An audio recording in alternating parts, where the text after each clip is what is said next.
She was just an ordinary woman working in the homes of the wealthy to support her family, never imagining that stepping into that mansion would change her life forever.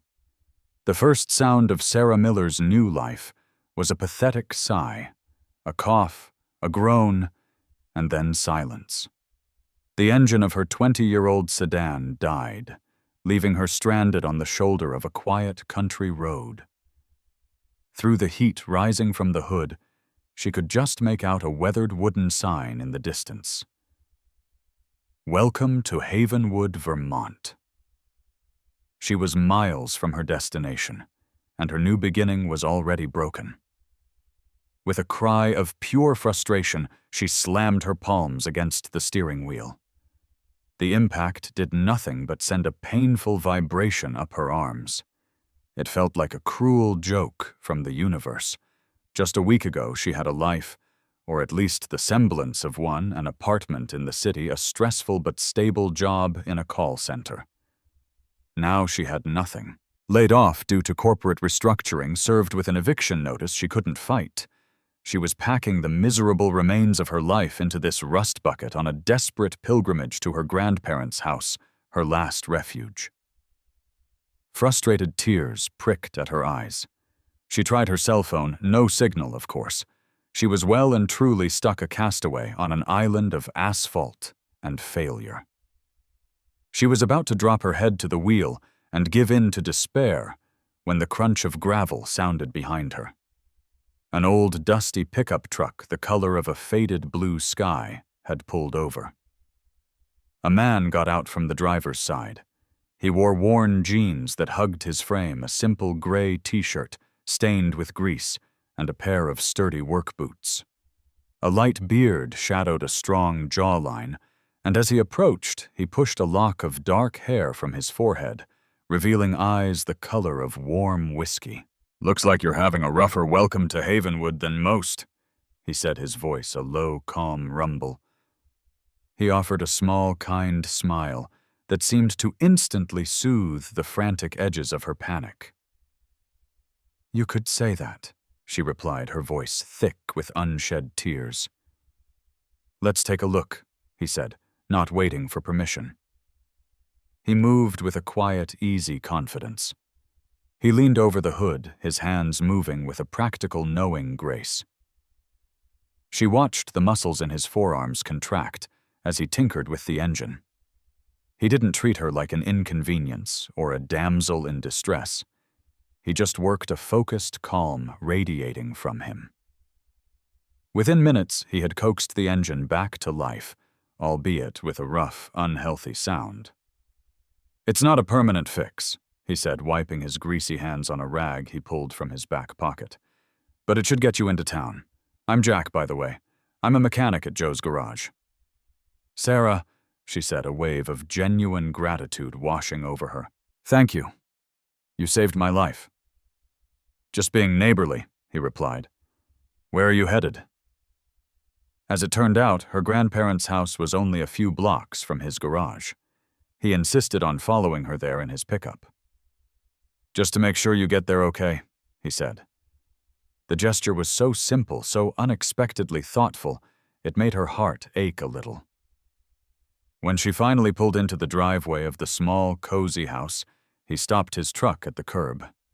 He got out, walking over to her window as she shut off the sputtering engine. He leaned down, his gaze meeting hers. The setting sun caught in his eyes, making them glow. There was an intensity there, a depth that went far beyond a simple small-town mechanic. It was a look that made her feel seen, truly seen for the first time in a long time. "Welcome to Havenwood, Sarah," he said, his voice soft. "I hope the town treats you better than your car did."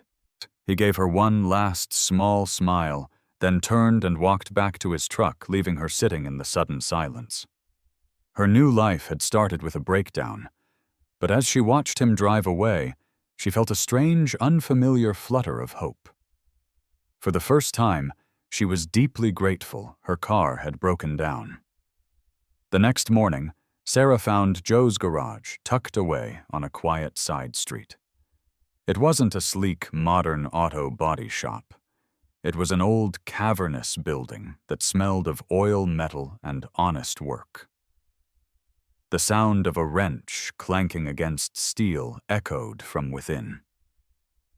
She found him underneath a classic 1967 Mustang, the car's iconic body lifted on a hoist. He was completely absorbed, his brow furrowed in concentration, his arms coated with a fresh layer of grease.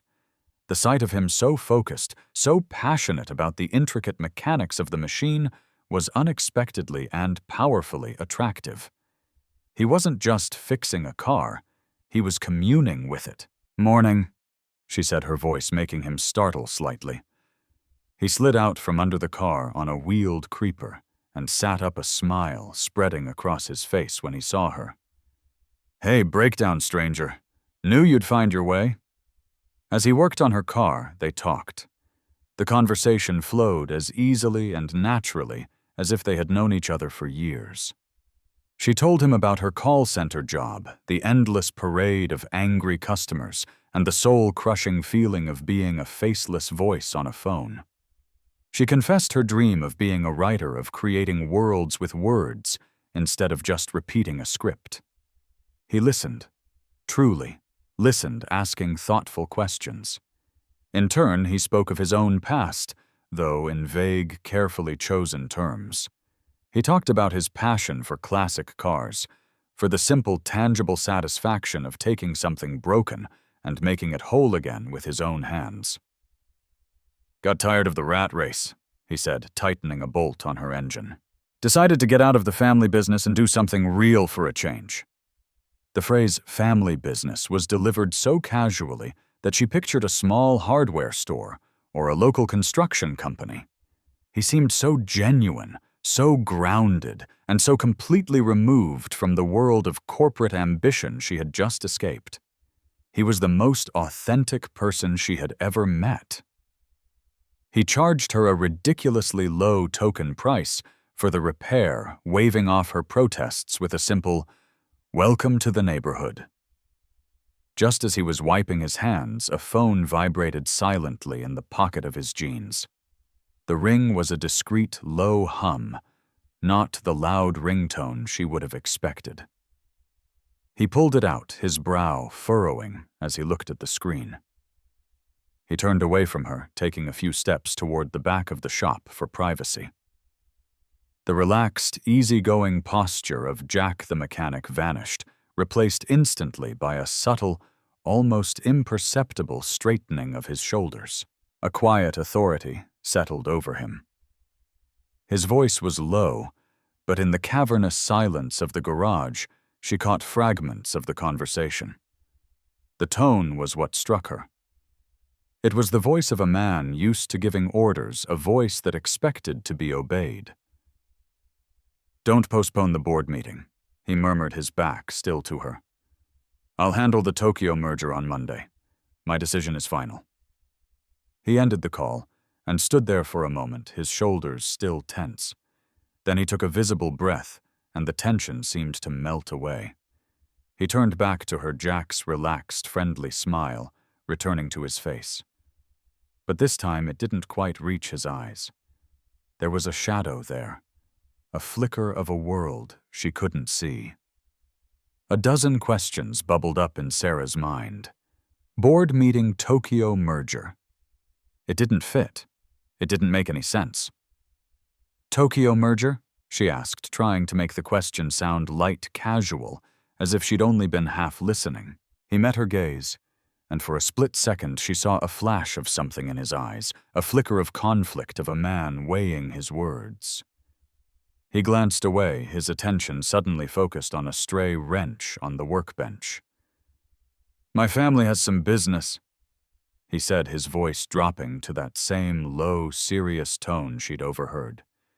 "It's complicated. I try to stay out of it, but sometimes they pull me back in." He offered no more. He picked up the wrench, his focus now entirely on the tool in his hand, leaving a thick, heavy silence hanging between them in the oily air. It was a clear, unspoken signal. Don't ask more. Sarah didn't push, But as she drove away from the garage, her car running smoother than it had in years, a seed of curiosity had been planted. It was a seed that had a name: Jack Thompson's mysterious, complicated family. A week later, Jack found Sarah on her grandparents' front porch, staring at her laptop screen with a look of pure, unadulterated frustration. A single, lonely paragraph sat in the middle of a stark white page. "Writer's block?" he asked, leaning against the porch railing with a knowing smile. "It's more like a writer's fortress," she sighed, snapping the laptop shut. "I can't get past the wall. Every idea I have feels stale and recycled." "You're still thinking in city terms," he said, his eyes glinting. "Too much concrete in your head. Come on, I'll show you how life works in Havenwood." He didn't take her to a local landmark or a quaint cafe. He drove his old pickup down a series of winding dirt roads until they reached a sprawling farm owned by a friend of his. The air smelled of hay earth and the sweet perfume of wildflowers.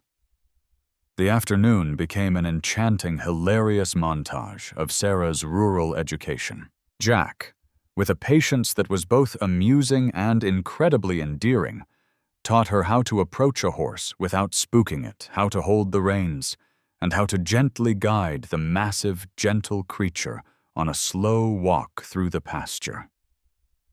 He stood close behind her, his hands briefly covering hers on the reins to adjust her grip. The accidental brush of his fingers against hers sent a wave of warmth through her that had nothing to do with the afternoon sun. His voice was a low, steady murmur in her ear, and she was acutely aware of his solid presence at her back. Later, he dared her to try milking a cow. The attempt ended predictably in disaster, with her managing to squirt a stream of warm milk directly onto his t-shirt. The initial shock on his face quickly dissolved into a deep, rolling laugh, a sound so genuine and infectious that she couldn't help but join in their shared laughter, echoing across the open fields. In that moment, surrounded by the simple, earthy reality of the farm, the last vestiges of her city stress seemed to melt away. As the sun began to dip below the horizon, casting long golden shadows across the land, they sat on the worn wooden steps of the main farmhouse, sipping iced lemonade. A comfortable, peaceful silence settled between them. "I can't remember the last time I felt so light," she admitted, her voice soft. "So present." "Me too," he replied, his voice equally quiet. He turned to look at her, his expression serious, the earlier playfulness gone. The fading light caught in his whiskey-colored eyes, and the easy camaraderie of the day deepened into something more intense. The air grew thick with unspoken words. He moved closer, the warmth from his body a tangible presence beside her. She watched her heart starting to beat a little faster as he slowly leaned in his gaze, dropping to her lips, a clear, unmistakable signal. This was the perfect moment born of a day of laughter and genuine connection. Her own lips parted slightly in anticipation, but then just a breath away from her, he stopped. A flash of conflict, of internal turmoil crossed his face. The weight of his secret, of the world he was hiding, fell like an invisible wall between them. With a visible effort, he altered his course. Instead of meeting her lips, he pressed a soft, gentle kiss to her forehead.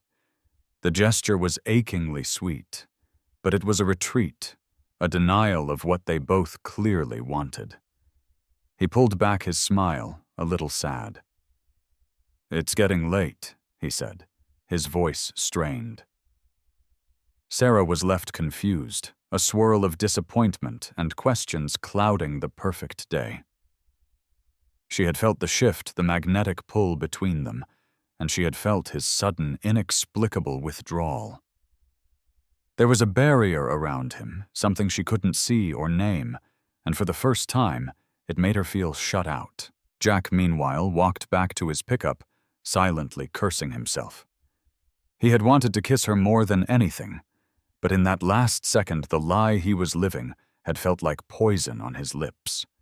How could he offer her a real kiss when he wasn't being real with her? The simple life he craved was becoming more complicated by the day. The illness came on suddenly.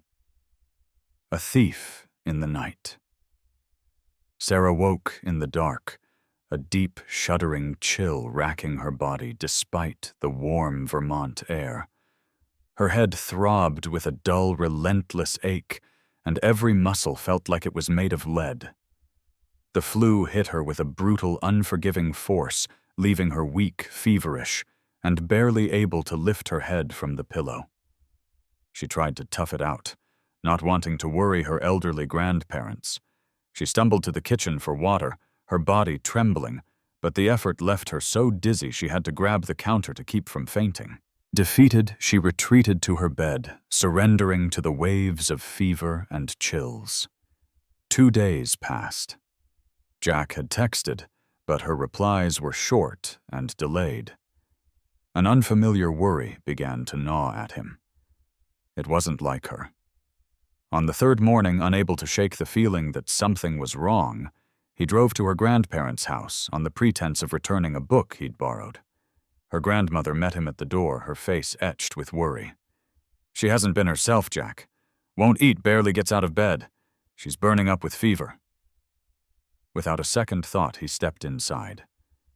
"Let me see her." He found her buried under a pile of quilts, her face pale and clammy with sweat, her breathing shallow. He gently placed the back of his hand against her forehead. She was radiating heat. The mechanic, the man of grease and steel, vanished. In his place was a man of quiet, focused competence.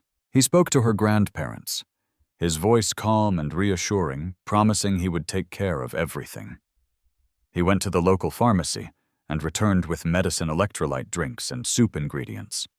He took over the sick room with an efficiency that was both surprising and deeply comforting. He spent the rest of the day by her side. He coaxed her to drink, made sure she took her medicine on schedule, and sat in a chair by her bed, a silent, steady guardian.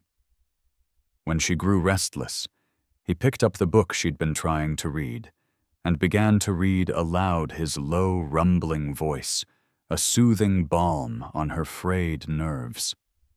He wasn't just being kind. He was being devoted. That night, the fever peaked.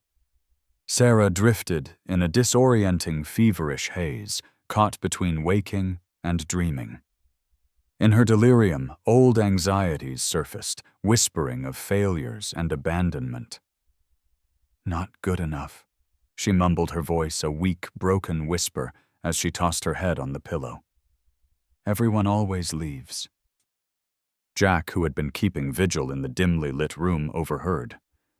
He thought she was dreaming of her ex-boyfriend, of the life and job she had lost. His heart clenched with a fierce, protective ache. He leaned forward and gently took her hand, his own large, calloused one, enveloping hers. "You're more than enough, Sarah," he whispered, his voice hoarse with an emotion he made no attempt to hide. He believed she was asleep, that he was speaking into the void of her fever dream, and so the truth came out pure and unfiltered. "You're everything." He squeezed her hand gently, a silent, powerful promise. "And I'm not going anywhere." In the depths of her fever, floating in the hazy space between consciousness and dream, Sarah heard him. The words weren't just sounds, they were anchors. They cut through the fog of her illness and settled deep in her soul, a profound comfort that was more potent than any medicine. They were a promise. But as she drifted back to sleep, a single lingering question echoed in her mind. Who was this man? This gentle, grease-stained mechanic who cared for her with such fierce devotion and made promises as if he had every right in the world to keep them. A few days later, the fever had broken. leaving Sarah weak, but clear-headed. She was sitting on the front porch swing, wrapped in a quilt, the new sketchbook Jack had given her, resting unopened in her lap. She was trying to soak in the gentle afternoon sun when a sleek black sedan pulled up silently across the street. It was the kind of car that didn't belong in Havenwood, a quiet, expensive predator that screamed big city. A woman emerged from the driver's side. She was impeccably dressed in a tailored pantsuit, her posture radiating an aura of power and barely contained stress. She stood on the sidewalk for a moment, her gaze fixed on the simple, rustic sign for Joe's Garage across the street. Her expression was a complex mix of disapproval, sadness, and weary resignation. After a moment's hesitation, she squared her shoulders and walked purposefully into the garage. Sarah's curiosity was piqued. It wasn't simple nosiness, it was a genuine protective concern for Jack. That woman was not a customer. She didn't fit. On a sudden impulse, Sarah stood up. She went inside, poured a cup of coffee into a travel mug, and headed across the street. It was the perfect friendly pretext, just bringing a coffee to the guy who took care of me. As she approached the large open bay door of the garage, she heard voices from inside. They were raised not in a shout, but with the sharp, tense edge of a serious argument. She stopped instinctively just outside the entrance, hidden from view, not wanting to intrude on what was clearly a private confrontation, and it was deeply personal. The woman's voice, Eleanor, she would later learn, was firm, but frayed with exhaustion. "I can't do this anymore, Jack. The board is pushing me for a stock sale. Your father would have despised the Singapore team is threatening to strike if they don't get clear leadership. And I'm tired. I spend my nights staring at your father's portrait asking what he would do, and the only answer I ever get is, 'Where is my son?'"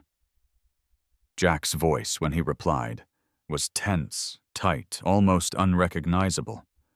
"Mom, I asked for time. 6 months, that was the deal."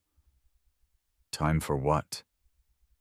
Eleanor's voice cracked the sound of a heart breaking. "To hide here covered in grease, while the empire he gave his life to build starts to crumble. He missed your soccer games, your birthdays.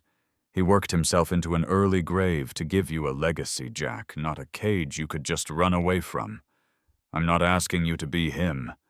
I'm asking you to honor his sacrifice. Take your place." There was a heavy, loaded silence. Then Jack spoke again, his voice lower now, laced with a pain that was raw and deep. "And what if his place isn't mine? I spend my days here, Mom. And for the first time since he died, I feel like I'm building something real, something I can touch. I need this.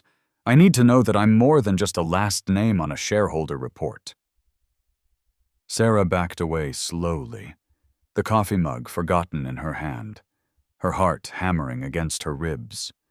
The words echoed in her mind, each one a piece of a puzzle she never knew existed. Board, shareholders, empire, legacy. This wasn't just a family with some complicated business. This was a dynasty. The kind, simple man who had taught her to ride a horse, who had read to her while she was sick, who seemed so perfectly at home in his modest, greasy world, was all a disguise. A beautifully crafted, utterly convincing lie. He wasn't just a mechanic seeking peace. He was a king in hiding. And she, completely unaware, had fallen in love with the fantasy of the common man. That evening, the setting sun bled across the sky in bruised shades of orange and purple, mirroring the turmoil in Sarah's heart. She sat on the porch swing, hugging her knees to her chest. The world she thought she knew was now tilted on an unfamiliar axis. The gentle rhythm of the swing was the only movement in her stunned silence. She heard the slow, crunching tread of footsteps on the gravel path. It was Jack. He was no longer covered in grease. He'd changed into a clean shirt and jeans, but the change of clothes couldn't hide the conflict in his eyes or the weary weight on his shoulders. He stopped at the base of the porch steps, keeping a respectful distance. "I saw you today," he said, his voice low, direct. "Near the garage, so I guess you know." It wasn't a question. Sarah didn't answer her silence, a heavy, expectant blanket. He took it as the invitation it was. He walked slowly up the steps and sat in the wicker chair beside her, close, but not touching. "My father." He began, his voice strained, the words seeming to cost him a great deal. "He was a force of nature, built everything from nothing. The empire became the only thing he could see. He measured success in stock prices and acquisitions in market share. He loved me, I know he did, but he measured his love by the same ruler. 'You're going to be bigger than me, son,' he always said." Jack looked down at his hands, scrubbed clean now, but they looked foreign to him, uncomfortable without their familiar coating of grime. "When he died from a heart attack at his desk, I didn't just feel grief. I felt panic. I looked at his life, and all I could see was my own future, a future of profound loneliness, surrounded by people smiling at my bank statement, not at me. I had to know if there was something else, if I was something else." He finally raised his gaze to meet hers, his eyes raw and vulnerable. "Coming to Havenwood, working with my hands, it wasn't an escape, Sarah. It was a search. I just wanted for a little while to be Jack. And then I met you. And you were the first person in years who looked at me and didn't see a dollar sign. You just saw me, and that felt more real than anything in my entire life." He finished his confession hanging in the humid evening air. He had braced himself for her anger, for tears, for accusations. He was not prepared for her devastating, quiet calm. "I understand, Jack," she said, her voice even, but with a clarity that cut deeper than any shout. "I really do. I understand why you needed to run, why you needed to find yourself." She paused, and when she looked at him, her eyes were filled with a deep, shimmering hurt. "The lie isn't what hurts me. It's the reason for it. You've been here for months. You got to know me. You saw who I am, what I value. And you still didn't trust me." Her words were a quiet indictment, and he had no defense. "You kept up the disguise," she continued, "because somewhere in the back of your mind, you were still waiting for me to prove you right. You were waiting for me to show my hand, to ask for money, to reveal myself as just another person who wanted something from you. You were testing me." She stood up, her calm posture, a stark contrast to the storm in her eyes. "You weren't hiding from your world, Jack. You were hiding from me." Her voice finally trembled just a little. "I need some time. I fell in love with a man I thought trusted me as much as I trusted him. And now I don't know who you are. And I'm not sure you know who I am either." She turned and walked into the house, closing the screen door softly behind her. The gentle click was the loudest, most final sound Jack had ever heard. It left him alone on the porch, shattered, not by her anger, but by the undeniable, heartbreaking logic of her disappointment. A month passed in a haze of silence and furious creativity. The easy laughter of the garage, the comfortable quiet of the porch nights, all of it was gone, replaced by the relentless rhythmic click of keys on a laptop. Sarah took her heartbreak and poured it onto the page. The confusion, the hope, the anger, the deep, aching disappointment, it all became fuel. She wrote with a feverish, obsessive intensity, channeling every ounce of her emotional turmoil into her protagonist's story. Finally, on a gray afternoon, she typed the last word. The end. She leaned back in her chair, a profound emptiness settling over her. The story was finished, her manuscript complete, but her own life felt stalled on a blank page. With a renewed, if fragile sense of purpose, she began the daunting task of trying to get her book published. She sent out query letters to agents and small presses, her hopes packed into digital envelopes. The replies, when they came, were a slow, crushing drip of automated rejections. "Thank you for your submission, but it's not the right fit for our list at this time." One agent showed a glimmer of interest, but warned that the traditional publishing route was a marathon, not a sprint. It could take years to find a publisher, years to see her book in print. Discouraged, she began researching self-publishing. She quickly learned that to do it right, to have a professionally designed cover, proper editing, and a decent initial print run would cost thousands of dollars. Money she absolutely did not have. Her dream, so tangible and complete on her laptop screen, felt locked behind a door for which she had no key. One afternoon, as she was scrolling through another list of rejections, an email with an unexpected subject line popped into her inbox: "Publishing proposal for your manuscript." Her heart gave a skeptical flutter. She opened it. The email was from a small, prestigious design press in New York, renowned for its beautiful, handcrafted bindings. The message was concise. They had read the synopsis and first chapter of her novel, which she'd posted on a local writer's blog, and were utterly captivated. Then came the part that made her breath catch. They informed her that an anonymous benefactor, a patron of the arts who wished to support emerging local talent, had made a substantial donation to their press. The donation was specifically earmarked to cover the full costs of design, editing, printing, and distribution for a first run of 2,000 copies of her book. The donors' one emphatic condition was that their name was to be kept in the strictest confidence. They were never under any circumstances to be revealed to her. A wave of hot, suffocating humiliation washed over Sarah, eclipsing any flicker of joy. There was only one person in her orbit who could and would do this: Jack. He thought he could fix her the only way he knew how, by writing a check, by throwing his immense, invisible weight around. He hadn't understood a single word she had said. Ignoring the explicit condition of anonymity, her hands trembling with a cold, quiet rage, she printed the email. She didn't want his guilt money. She didn't want his charity. She had wanted his trust. She grabbed her keys and marched out the door, the flimsy piece of paper clutched in her hand like a declaration of war. She was going to make it clear once and for all that her dream was not for sale. The bell over the garage door jangled a sharp, lonely sound in the quiet afternoon. Jack was sanding a piece of reclaimed wood, the fine dust coating his arms.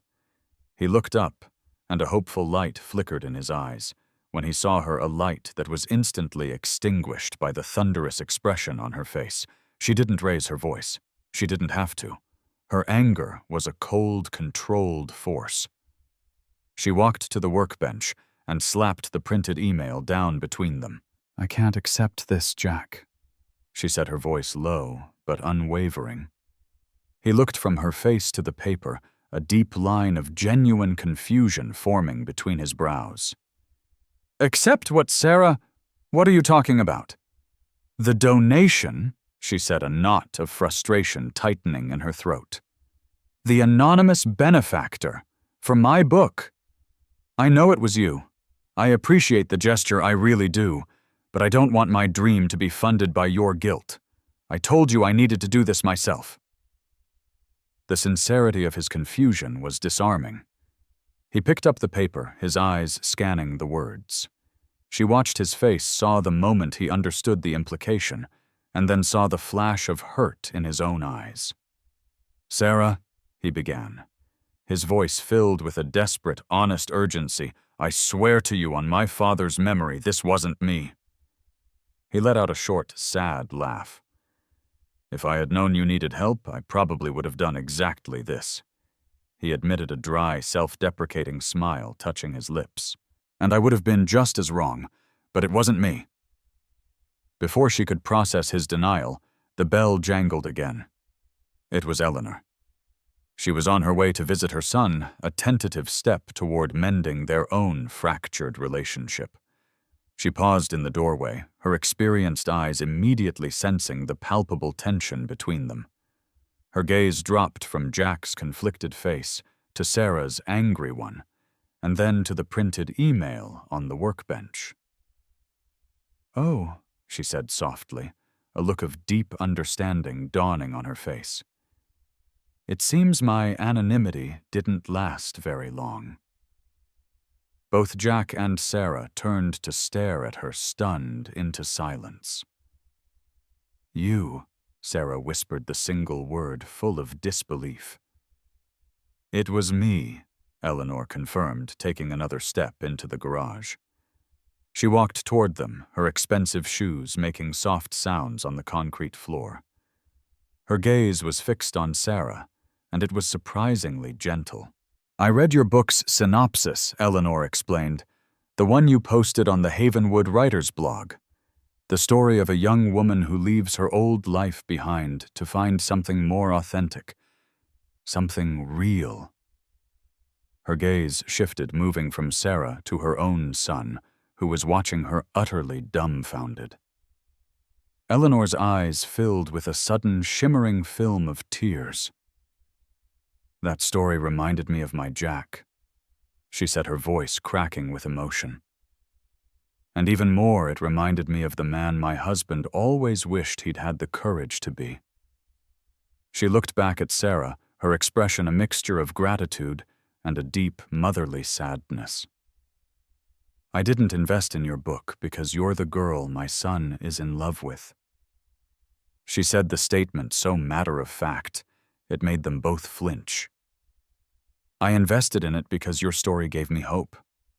Hope that maybe, just maybe, my son has finally found someone who understands the part of him that doesn't have a price tag." And she reached out and gently touched Sarah's arm. "I wasn't trying to buy your dream, my dear. I was thanking you for showing my son he was allowed to have one of his own." The revelation hung in the oily air, a beautiful, stunning truth that recontextualized everything. It wasn't an act of guilt from a billionaire. It was an act of hope from a mother.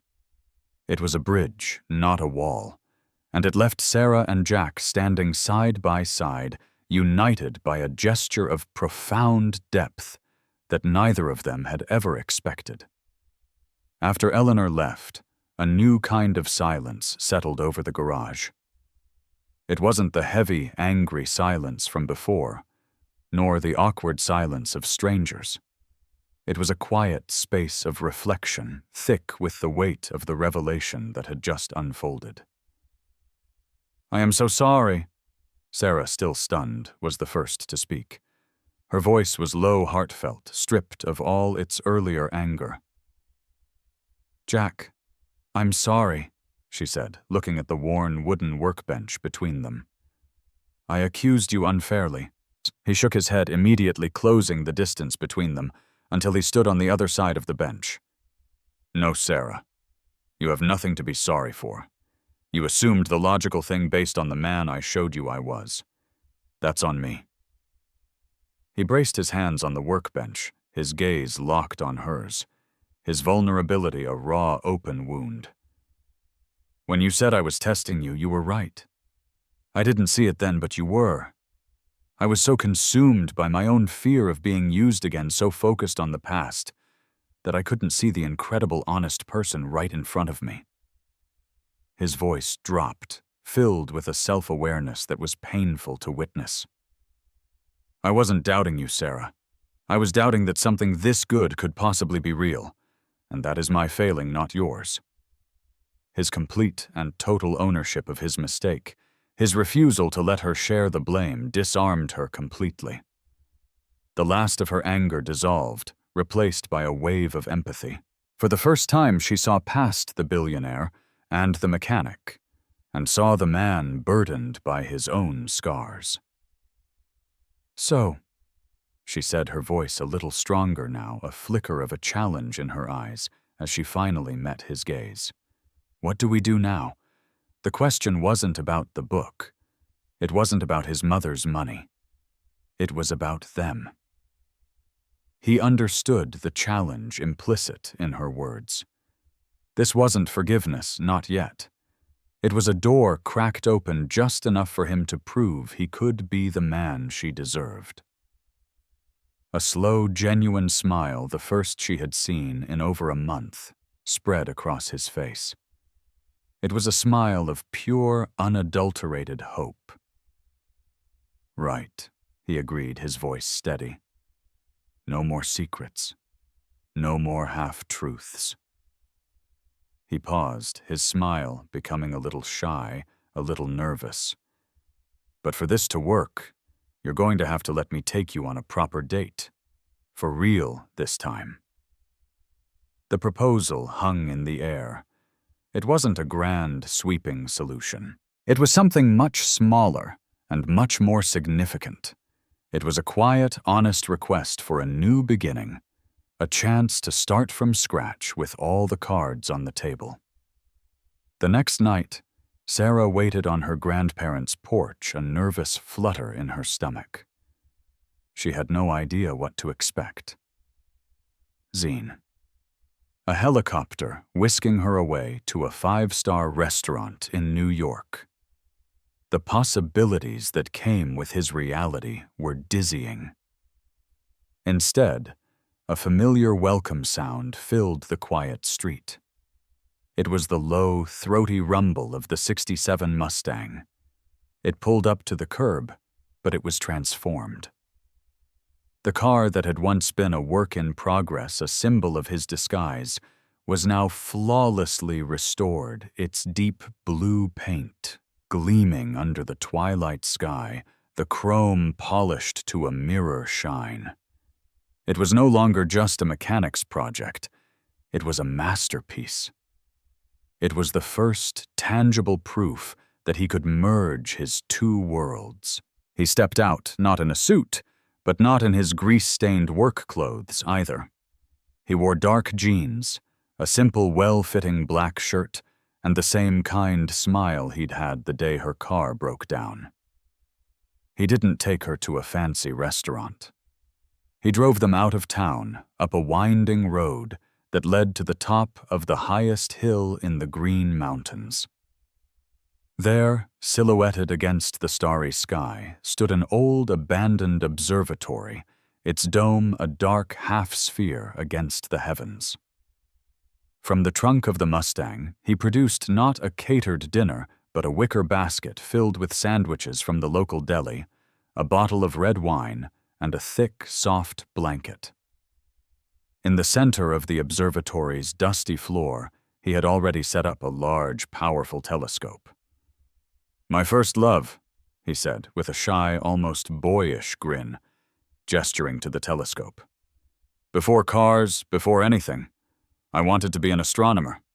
Under the vast, silent canopy of the Milky Way, far from the demands of his empire and the ghosts of their misunderstandings, he finally opened up.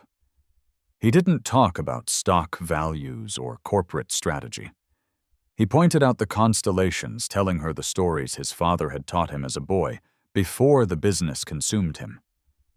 He spoke of the deep, crushing loneliness he'd felt after inheriting an empire, a feeling he likened to the cold, empty space between galaxies.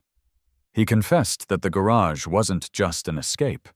It was an attempt to reconnect with the few precious memories he had of his father before the fortune was made of the two of them on a Saturday afternoon, covered in grease, working together to fix a lawnmower engine.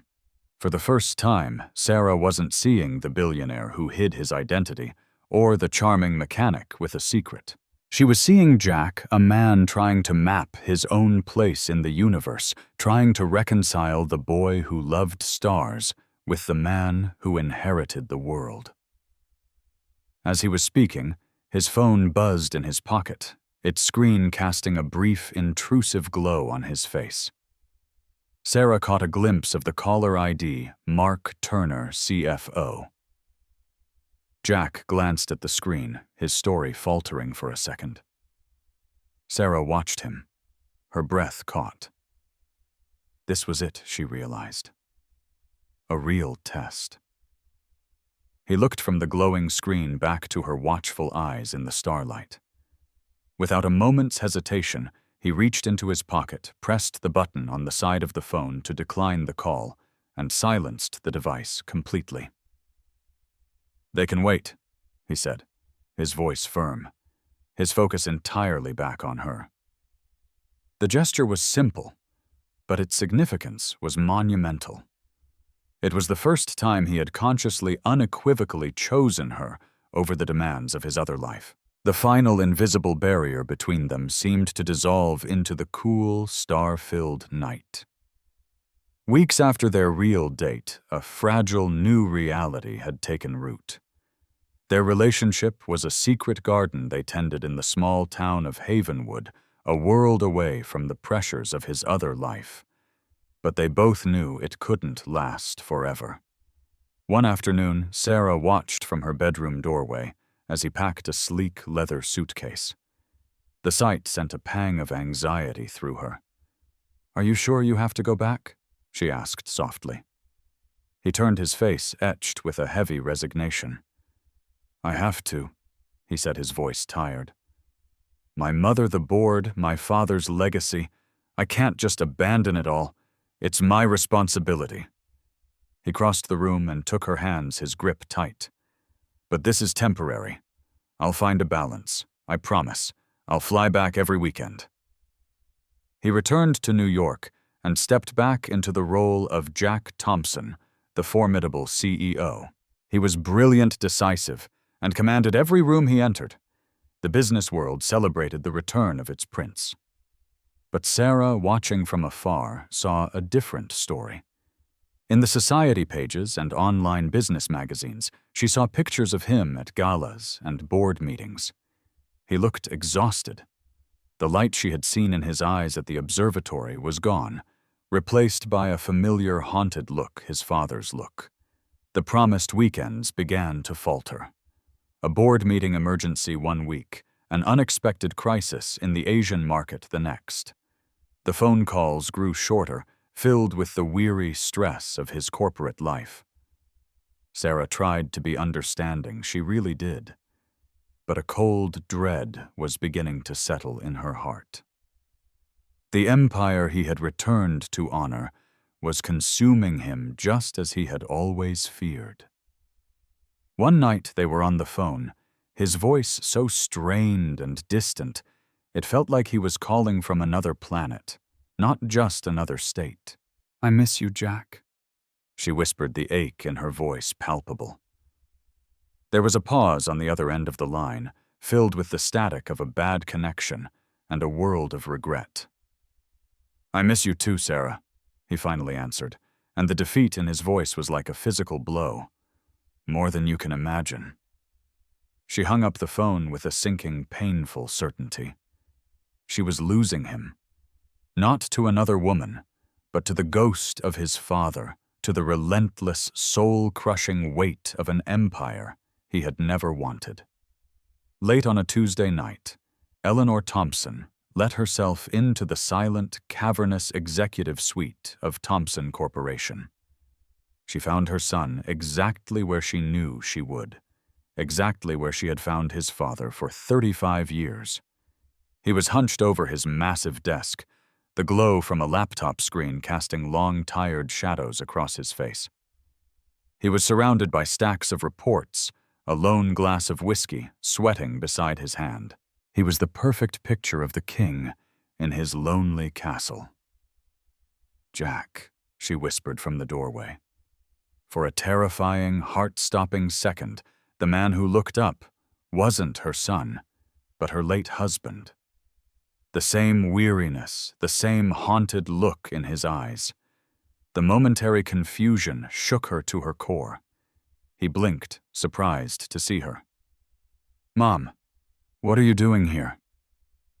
She walked into the room and sat in the leather chair opposite his desk, her expression filled with a deep, profound sadness. "I asked you to come back," she began, her voice quiet but firm. I asked you to honor your father's legacy, and I was wrong." Jack stared at her, completely shocked. "What? I spent my entire marriage competing with this office," she said, gesturing to the room around them.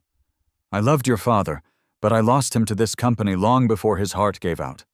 I stayed home waiting while he was here chasing one more deal, one more zero on the balance sheet." Her eyes filled with tears, tears she had held back for years. "I see you now, and I see the same shadow falling over you. I see you becoming him, and I cannot bear to watch another man I love sacrifice his happiness on this altar of ambition." She reached across the desk and took his hand, her grip surprisingly strong.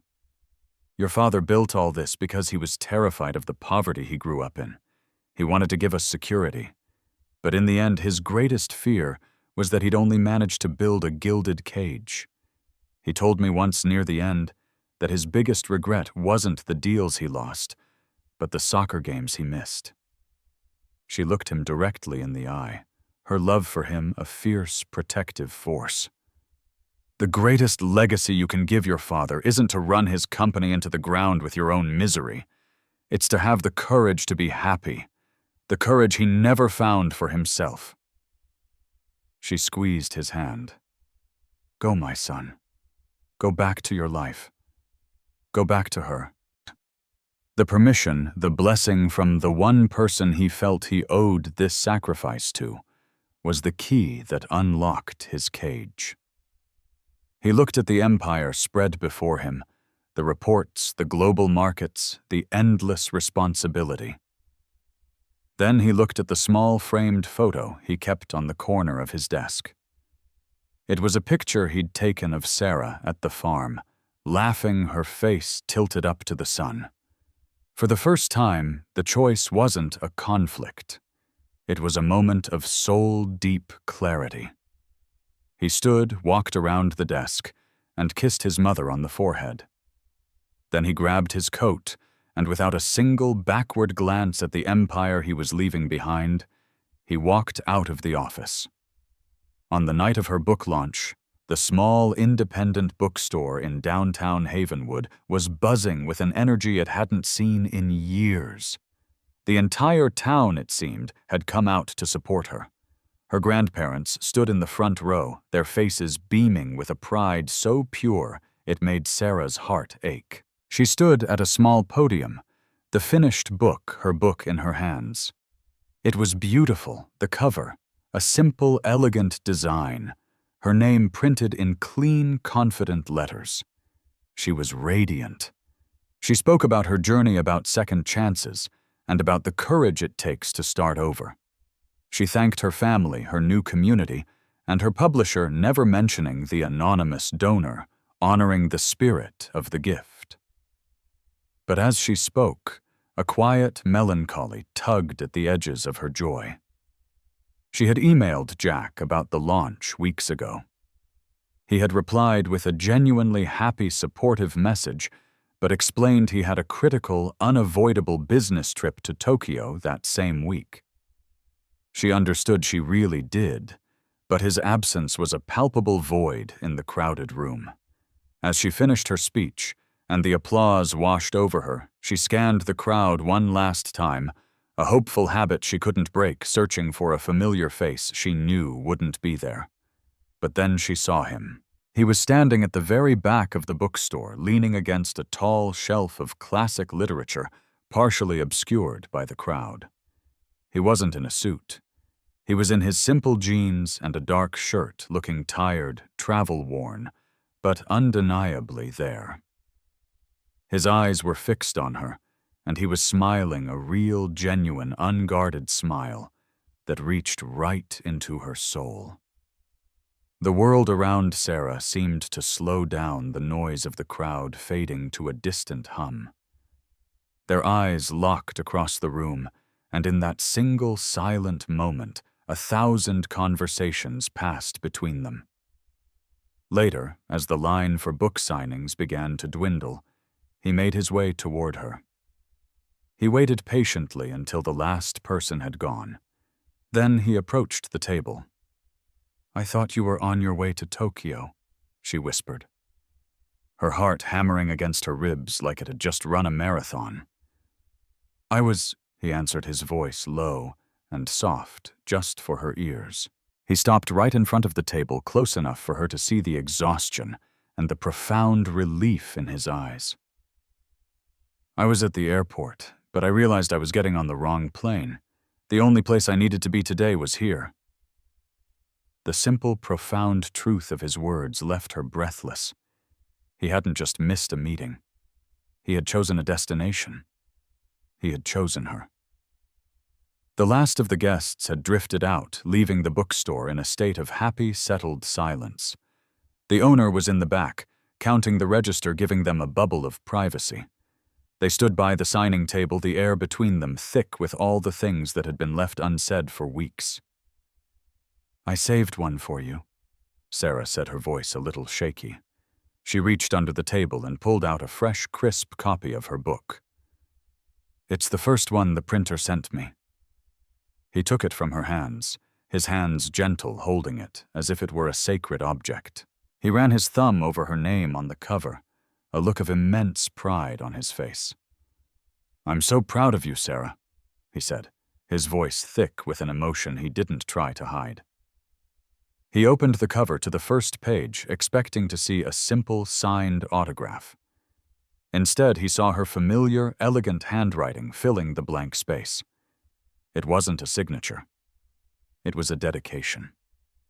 His eyes scanned the words, and she watched as his breath hitched his knuckles, turning white where he gripped the book. The dedication read, "For Jack, who taught me that home isn't a place you go, but the feeling of finally being found. This story is ours."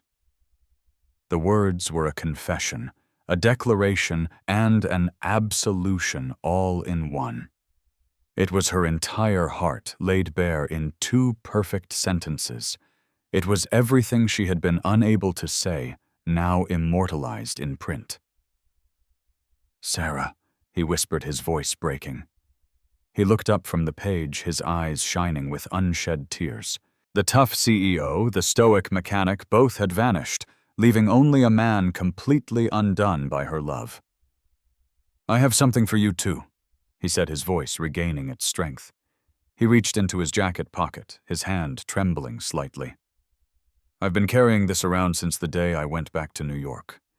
I was just waiting until I had the courage to choose my own life so I could be worthy of asking you to be in it."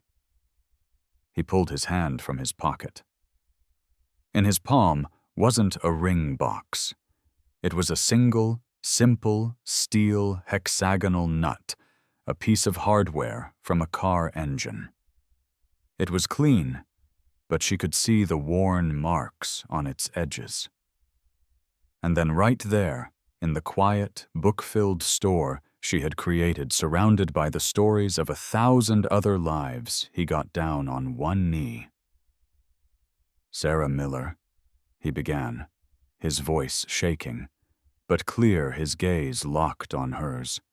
The entire world seemed to shrink until it was just the 2 of them in the warm, book-scented air of the silent shop. "I spent months trying to honor my father's legacy, trying to be the man I thought he wanted me to be." He shook his head, a sad, wise smile on his lips. "But it took my mother and your story to make me realize that the legacy he really wanted for me was the one he never got for himself, the chance to be happy." He looked around the bookstore at the tangible result of her dreams. "I don't want to be the man who visits you on weekends. I want to be the man who wakes up next to you, who brings you coffee while you write, who gets his hands dirty in the garage in the afternoon, and who gets to read your stories at night. I don't want to balance 2 worlds anymore, Sarah. I want our world to be the only one that matters." He opened his hand, revealing the simple steel nut he held. "My dad gave me this when I was 16, after we fixed my first car together. He said, 'Most people will give you shiny things, son, but the real value is in the things that hold life together.' Never forget that. Then from the same pocket he pulled out a small velvet box. He opened it.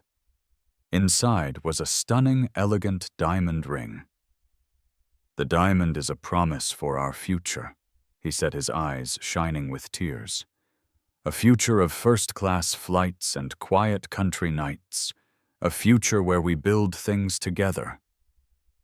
He then gently took the steel nut and held it beside the ring. "And this," he whispered, "is a promise for our foundation. A reminder of a mechanic who fell in love with a writer on the side of the road. A reminder to always be the parts that hold each other together." "Sarah," he asked, his voice thick with a lifetime of emotion, "will you marry me and build this life with me?" Tears of pure, unadulterated happiness streamed down her face. "Yes." She knelt on the floor in front of him, so they were on the same level. "Yes," she whispered, her voice choked with laughter and love. "Forever, yes." He slid the brilliant diamond ring onto her finger. It sparkled under the soft bookstore lights. They kissed not as a billionaire and a writer, but as Jack and Sarah. The kiss was a perfect fusion of their two worlds, the strength of steel and the brilliance of a diamond, the smell of old books and the promise of a new engine, the quiet country road and the limitless sky. They were finally home in the story they had chosen together. 2 years later, Sarah stood on the porch of their new home, a beautiful country estate just outside Havenwood that had been their wedding gift from Eleanor. In her hands, she held an advanced copy of her second novel, a poignant tale about second chances and the value of authenticity. The first book had been a modest but steady success, selling out its initial 2,000 copies and earning rave reviews that led to a second printing. Now, with 2 publishing houses vying for her next projects, she finally felt like a real writer. The familiar sound of engine tools echoed from the converted barn garage, where Jack spent his mornings restoring classic cars for select clients who shared his passion for mechanical artistry. He had sold his shares of Thompson Corporation to Eleanor, on the condition that she hire an outside CEO, someone who could lead the company without sacrificing their humanity in the process. Sarah smiled as she watched his figure move around the garage. He wore his familiar work clothes, but now there was a lightness to his movements, a peace she had never seen during his corporate days. In the afternoons, he worked on his newest project, a community workshop, where he taught basic auto mechanics to local youth, many of whom came from families that struggled financially, as Sarah once had. It was his way of giving back, of ensuring the practical skills and dignity of honest work were passed on to the next generation. She walked into the garage carrying 2 mugs of fresh coffee, finding him blissfully happy under the hood of a 70s Volkswagen Beetle. "Morning, mechanic," she said, setting 1 mug on the workbench. "Morning, writer," he replied, emerging with a radiant smile. He leaned in to kiss her, his lips soft despite the grease stains on his hands. "How's the new book?" "Better than the first," she said proudly. "It's about a CEO who discovers that real life is in a small town and a woman who learns that sometimes you have to get lost to find yourself." He laughed, a rich, deep sound of joy. "That sounds familiar. Any chance I'll get to meet these characters?" "You might say that," she replied with a wink. As they talked, Jack's phone buzzed on his workbench, but this time there was no hesitation, no moment of conflict. He glanced at the screen, saw it was a business call, and simply let it ring until it stopped. The business world would go on without him, and he had finally made his peace with that reality. Later that afternoon, they walked hand in hand through the gardens Sarah had planted, a wild and beautiful mix of Native American flowers that attracted butterflies and hummingbirds. The garden had become her metaphor for their relationship, something that grew naturally when nurtured with care and attention, but retained its wild, authentic beauty. "You know," Sarah said, pausing near a particularly vibrant patch of goldenrods, "I was thinking about that day when my car broke down. If that hadn't happened, if I hadn't been stranded on that road, maybe we never would have met." Jack squeezed her hand, his voice soft with contentment. "I don't believe that, Sarah. I think we were meant to find each other one way or another. Maybe not on that specific road on that specific day, but somewhere, sometime when we were both ready to stop pretending to be people we weren't." She tilted her head, considering this. "So you think you would have left it all behind even if you hadn't met me?" He was quiet for a long moment, watching the butterflies dance among the flowers. "I think eventually I would have found the courage," he said finally. "But meeting you gave me a reason to be brave now, instead of maybe someday. You showed me there was real life waiting on the other side of fear." As the sun began to set, painting the sky in shades of pink and gold, they sat on their favorite porch swing, Sarah nestled against Jack's side with her laptop balanced on her knees. She was working on the final scenes of her new novel, while he read over her shoulder occasionally, offering suggestions, or simply basking in the magic of watching her create worlds with words. "It's a good story," he murmured, kissing the top of her head. "It's going to touch a lot of hearts." "I hope so," she said, saving her work and closing the laptop. "I want people to know that it's never too late to start over, that sometimes the best parts of our lives begin when we have the courage to admit we've been living for other people instead of for ourselves." As the stars began to appear in the darkening sky, Jack pointed to the constellation of Orion shining brightly above them. "Remember our first real date," he said, "when I told you about wanting to be an astronomer?" "I remember," Sarah said. "You said the stars were your first love before cars, before everything." "Well," he said, pulling her closer, "now you're my first love, you and this life we've built together. And the most incredible thing is I don't feel like I had to choose between the stars and you. I feel like I found my own galaxy right here at home." They swung in comfortable silence for a while, listening to the night sounds of crickets and the soft wind in the trees. The world around them was at peace, and they were at peace with themselves for the first time in their lives. Eventually, Sarah broke the silence. "Jack, can I ask you something? Of course, anything. Do you miss it? The business, the power, being in charge of an empire?" He considered the question carefully, not dismissing it out of hand. "Sometimes I miss the adrenaline," he admitted. "The thrill of closing a big deal, of solving a complex problem. But then I remember how I felt at the end of every day, empty, disconnected, like I was living someone else's life." He gestured to the house around them, to the garage, where his work waited to the garden they had created together. "This is real, Sarah. This life we've chosen is mine. It's not my father's dream, it's not society's expectations. It's ours. And that's worth more than any empire." In the weeks that followed, Sarah put the finishing touches on her manuscript, working long hours to ensure every word was perfect. Jack respected her process, bringing her meals silently when she forgot to eat, and massaging her tense shoulders when she'd spent too long hunched over the keyboard.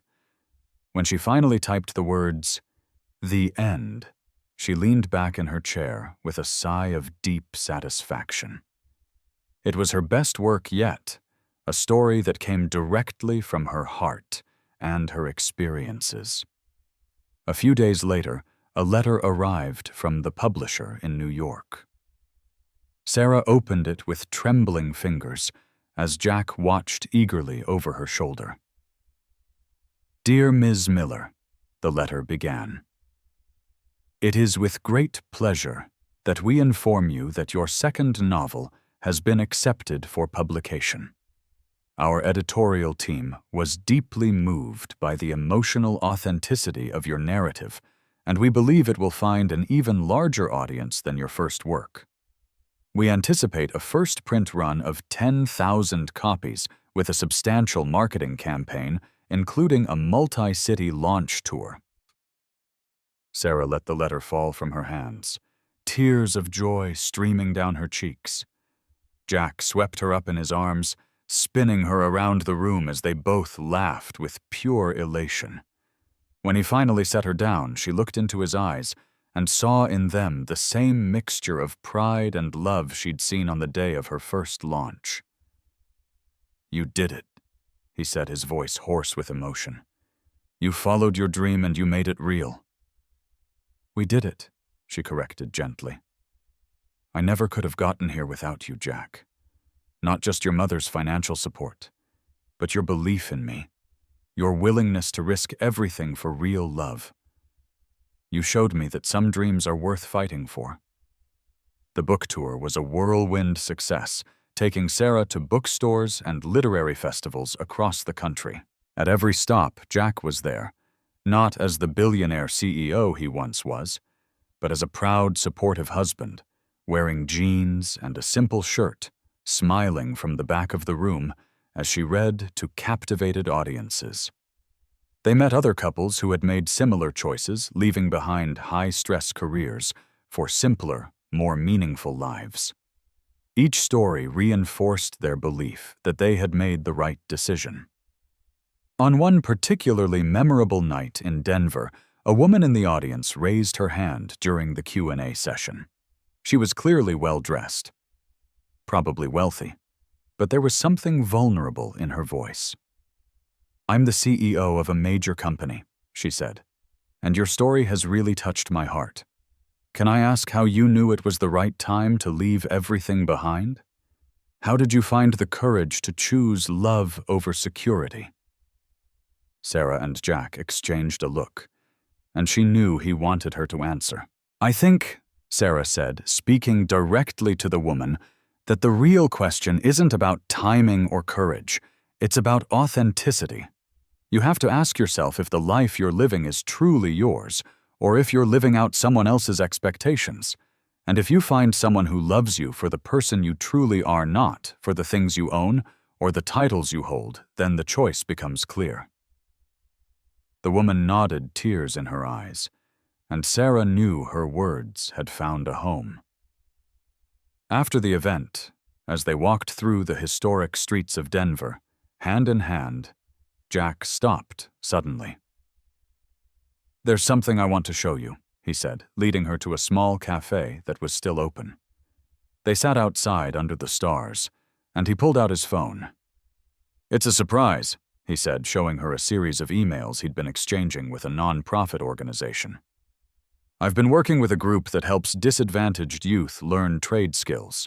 They want me to open a network of community workshops across the country, using some of the income from the sale of my shares to fund the project." Sarah read the emails, her eyes widening with each detail. It was an ambitious project that could help thousands of young people find purpose and pride in skilled work. "Jack, this is incredible," she said. "This is exactly the kind of legacy your father would have been proud of, a legacy that truly matters." They spent the rest of the evening making plans, dreaming of the impact they could have together. He through his workshops, she through her words. When they finally returned home to Havenwood a few days later, they found an envelope waiting on the porch. It was from Eleanor, written in her elegant script. Sarah opened it carefully, finding a handwritten letter and a photograph. "My dearest children," the letter began, "I have just returned from a trip to Paris, where I visited your father in the small cemetery where we chose to lay him to rest. I told him about your projects, about the happiness I see on your faces when you are together, about the grandchildren I hope to meet someday. For the first time since his death, I felt as if he was smiling." The photo was of him and Eleanor in their early years of marriage, young and beaming before the weight of the business had clouded their joy. Eleanor had circled their clasped hands in the photo. "He always held my hand like this," the letter continued. But somewhere along the years, we stopped really touching each other. You two have reminded me of what we lost, and you've given me hope that perhaps there is still time for me to find it again. Thank you for teaching me that it's never too late to choose love." Sarah passed the letter to Jack, who read it with tears in his eyes. They held each other on the porch, surrounded by the gardens they had planted, by the life they had built, by the community they had found. In that moment, they knew their story had become more than just about them. It was about the courage to be authentic, about the power of true love to transform not just two lives, but all the lives they touch. If this story touched your heart, if you felt that lump in your throat and the tears in your eyes, know that we share that same sensitivity. Every day I bring you real stories that remind us of the value of small things, of the unexpected encounters that change destinies, and of the miracles that happen when we open our hearts. Here we don't just tell stories of maids and millionaires. We tell your story, my story. The story of all of us who have ever felt invisible or misunderstood at some point. If you believe that every life deserves to be seen, that every heart deserves to be heard, join our family. Hit that subscribe button and ring the bell. It's not just a channel you're following, it's a refuge for your soul on difficult days, a reminder that you are never alone in your struggles. I promise to bring week after week stories that will restore your faith in humanity, and maybe even inspire you to write your own story of overcoming. We are in this journey together, and I can't wait to see you in the comments of the next video.